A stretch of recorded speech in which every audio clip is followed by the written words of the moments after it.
Hi everyone, thanks for joining. My name is Jonathan Vina and I am a color management consultant at Ricoh. Today we're going to be talking about Fiery Spot Pro inside of Command Workstation.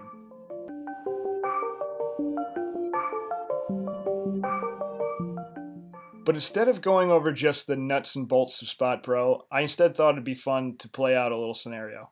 But first things first, as any great graphic designers know, we got to turn on some tunes. Now I'm inside a Command Workstation. I'm just going to go up to Spot Pro, let this load.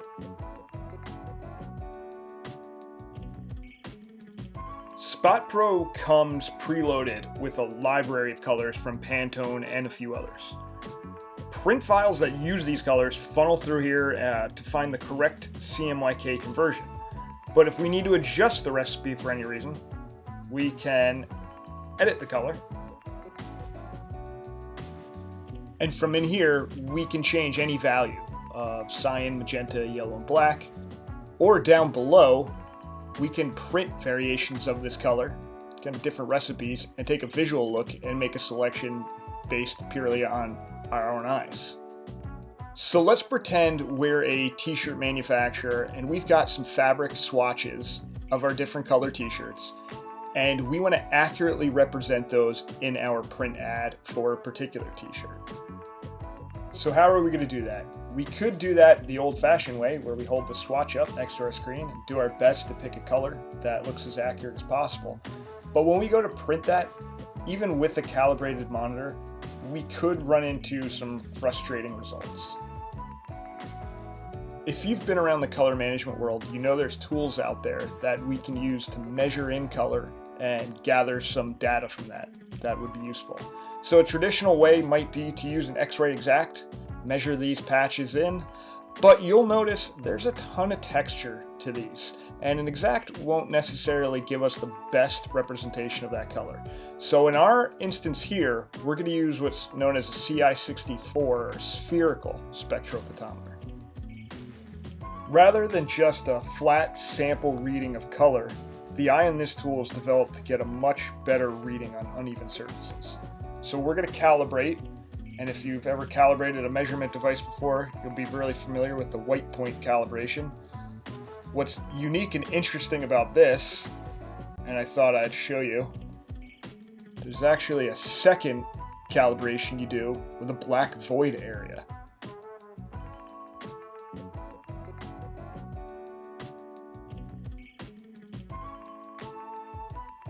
So I've got to be reading this color data into something in order to get any use out of it. So in this case, I'm using CXF Toolbox from CGS. I've got my CI64 selected, and in this case, I'm going to average 3 measurements since this is such an uneven surface. And I just take the instrument, place the eye over top the area I want to scan, and lightly press down.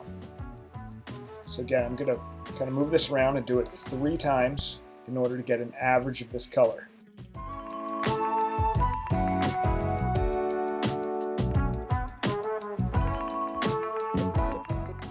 Okay, I've got this color all read in. I can now take a look at the data. I can see some interesting information about it. I'm going to enter a color name. We'll call it fiery orange, pun intended. A substrate, well, this is cotton, so I'm going to type in that, and it's a textile. So just some information I want stored on this color. Now that I've got that, I'm going to go ahead and read my other 2 colors.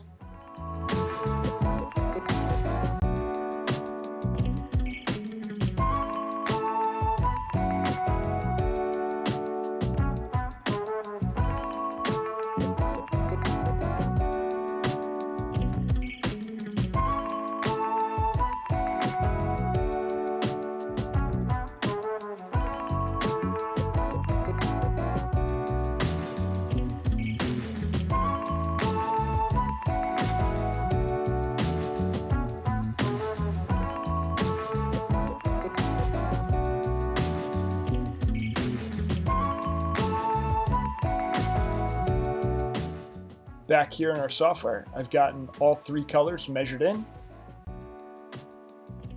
Now I'm going to save this out, so I'm going to call it SK8 colors. I'm now going to export an ASE file.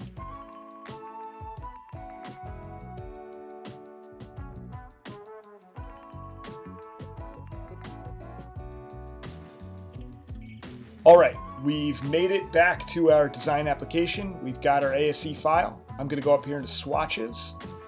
I'm going to open a new swatch library, browse out, find that ASE file, and import it.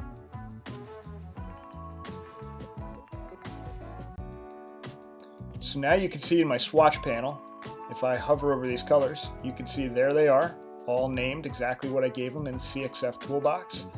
And I can now apply any of these colors to my artwork.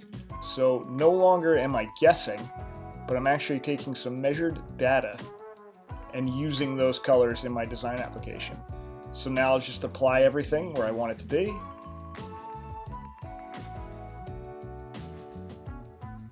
And, you know, maybe we even want to take some of this teal text and we'll make that orange as well. Now we can save this file as a PDF we're eventually going to send over to our printer. But I want to make sure our color swatch information is embedded in this PDF.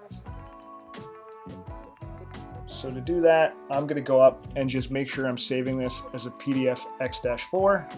I'm going to turn my trim marks on, make sure my bleed's there, and save the PDF. We've made it to the grand finale stages, so I'm back here in Command Workstation. I'm going to go into Spot Pro again, and we want to get these colors into our Spot Pro library.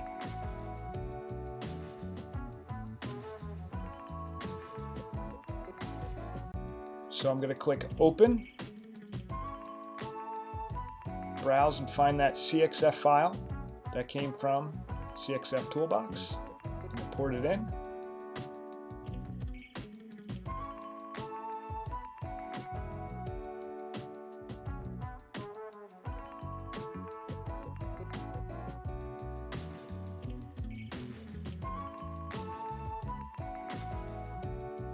Okay, great. So you can see our three colors, again, all properly named here, that came from CXF Toolbox, are here. So as we print that PDF, here's the lookup table that's now been created based on that data we took. If we do need to edit it, again, we have the ability to go in and completely edit a spot color. But in this case, let's print one out and see what we get. With the help of some TV magic, we didn't have to wait for that print. I've already got it in the light booth. I've got my light booth warmed up and turned on to D50 light. Let's take a look at what we got. Okay, so as a former graphic designer who could be notoriously critical of color, yet still have some realistic expectations, I'm ecstatic with the results right on the first shot. So my orange is looking great. My small swatches of green and blue also looking very accurate. So I'm pretty happy with this piece. I would say this is a go. But if I did want to be even more critical or feel I could dial in the color better, remember that spot color search tool in Spot Pro where I could print that out and I could go through visually with my swatch again while standing in the light booth and pick a formula that I thought was a little better. Without having to go back to my design application. But again, I'm real happy with where we're at right now. I think this is good and I would start production. But thank you for joining me today. I hope you learned something and have a great day.